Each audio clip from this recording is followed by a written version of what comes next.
Preview. येत्या 2024च्या विधानसभा निवडणुकीत महाराष्ट्रात एकूण 9,50,00,000 मतदार असणार आहेत। यातील केवळ 2% मतदार पहिल्यांदाच मतदान करणार आहेत। यात 4,90,00,000 पुरुष मतदार असून 4,60,00,000 महिला मतदार आहेत। तर 18 ते 19 वयोगटातील मतदारांची संख्या 16,90,000 आहे। असे म्हटले जाते की या मतदारांची संख्या केवळ 2%च आहे।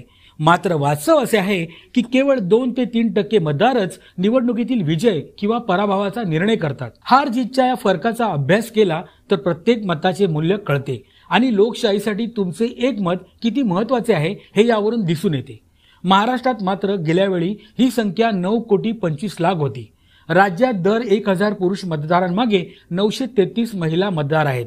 मात्र मागील विधानसभा निवडणुकीत याच महिला मतदारांची संख्या 925 इतकी होती।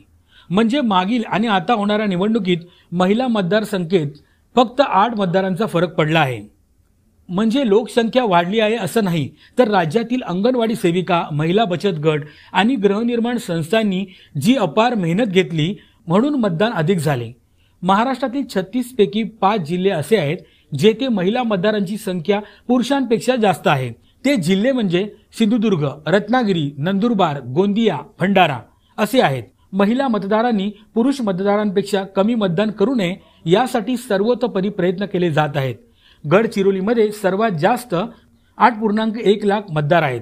राज्यातील 30 ते 50 वयोगटातील 2 कोटी मतदार आहेत, तर 20 ते 30 वयोगटातील 1,80,00,000 मतदार आहेत।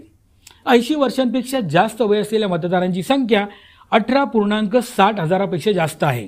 संयुक्त महाराष्ट्र विधानसभेची पहिली निवडणूक झाली तेव्हा एकूण मतदानाची टक्केवारी 60.36% होती। 2019 मध्ये ती 61.44% इतकी होती। दरम्यान 11 निवडणुका झाल्या, पण सरासरी मतदानाची टक्केवारी फक्त 62 इतकीच राहिली। 1995 वगळता महाराष्ट्रात 71.61% मतदान झाले होते। देशात कमी मतदान होण्यामागे नक्षलवाद, दहशतवादी हे सर्वात मोठे कारण मानले जाते। आता त्यांची भीती राहिली नाही, पण जिथे मतदारांना ही भीती वाटत नाही तिथे मतदान कमी करण्याची सक्ती समजण्यापलीकडची आहे। केंद्रशासित प्रदेश, पश्चिम बंगाल आणि आंध्र प्रदेशसह लहान राज्यांमध्ये मतदानाची टक्केवारी सुमारे 80% आहे। प्रत्येक मतदारापर्यंत पोहोचण्यासाठी निवडणूक आयोग सर्वतोपरी प्रयत्न करते। महाराष्ट्रातील लोकसभेच्या निवडणुकीत मतदार फक्त 61% नाव नोंदवतात। हे योग्य नाही। जर तुम्हाला राज्याचा, देशाचा विकास हवा असेल तर मतदान करा आणि लोकशाहीच्या या उत्सवात सहभागी व्हा।